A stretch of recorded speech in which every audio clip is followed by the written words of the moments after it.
നോക്ക്, ഒരു സിനിമ ആരഭിനയിക്കണം അല്ലെങ്കിൽ ആരഭിനയിക്കേണ്ടെന്ന് ഒരു ഗ്രൂപ്പ് ഇരുന്ന് തീരുമാനിച്ചാൽ എങ്ങനെ ഈ ഇൻഡസ്ട്രി നടന്നു പോകും? ഇത് ജനങ്ങളുടെ ആവശ്യമാണ്. ജനങ്ങൾ ഇന്നിന്ന ആളുകളുടെ സിനിമകളാണ് ഇപ്പോൾ കാണുന്നത്. ഒരു സിനിമ വിജയിക്കുമ്പോഴാണല്ലോ എപ്പോഴും ഒരു താരത്തിന്റെ പുറകെ അല്ലെങ്കിൽ സംവിധായകന്റെ പുറകെ എപ്പോഴും നിർമ്മാതാക്കളും ജനങ്ങൾ അവരുടെ സിനിമ കാണാൻ താല്പര്യപ്പെടും. അപ്പോൾ അവരെ വെച്ചിട്ട് കൂടുതൽ സിനിമകളുണ്ടാവും. അത് ഒരാൾക്കും തടയാൻ സാധിക്കില്ല, ഒരാൾക്കും അങ്ങനെ ചെയ്യാൻ പറ്റില്ല.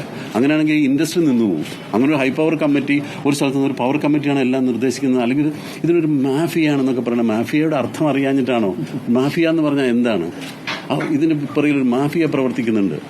പല സ്ഥലത്തുനിന്നും പല മേഖലയിലും ചോദിക്കാറുണ്ട്, ഇവിടെ ഒരു ഗുണ്ടാ സംഘം ഉണ്ടല്ലേ, അവർ തീരുമാനിക്കുന്ന പോലെയാണല്ലേ ഇൻഡസ്ട്രി നടന്നു? അങ്ങനെ ഒരിക്കലും സാധിക്കില്ല. ഞാൻ ഇത്രയും കാലം ഈ സിനിമയിൽ എൻ്റെ എക്സ്പീരിയൻസ് വെച്ചിട്ട് സത്യസന്ധമായിട്ട് പറയാണ്, അങ്ങനെ ഒരു ഹൈ പവർ കമ്മിറ്റി, ഒരു പവർ ഗ്രൂപ്പും വിചാരിച്ചാൽ സിനിമ മുന്നോട്ട് പോകില്ല. അത് സിനിമ എന്ന് പറയുന്നത് എന്നും സിനിമ സക്സസിന്റെ പുറകെയാണ്. ജനങ്ങൾ ആഗ്രഹിക്കുന്ന സിനിമയാണ്. ആ സക്സസ് ആർക്കാണ് ഉണ്ടാവുന്നത്, ആ സക്സസിന്റെ പുറകെ ബാക്കി സിനിമാക്കാർ പോവുകയാണ് ചെയ്യുക. അല്ലാതെ ഒരു പവർ ഗ്രൂപ്പിനും ഒരു സിനിമയെ നിയന്ത്രിക്കാൻ സാധിക്കില്ല.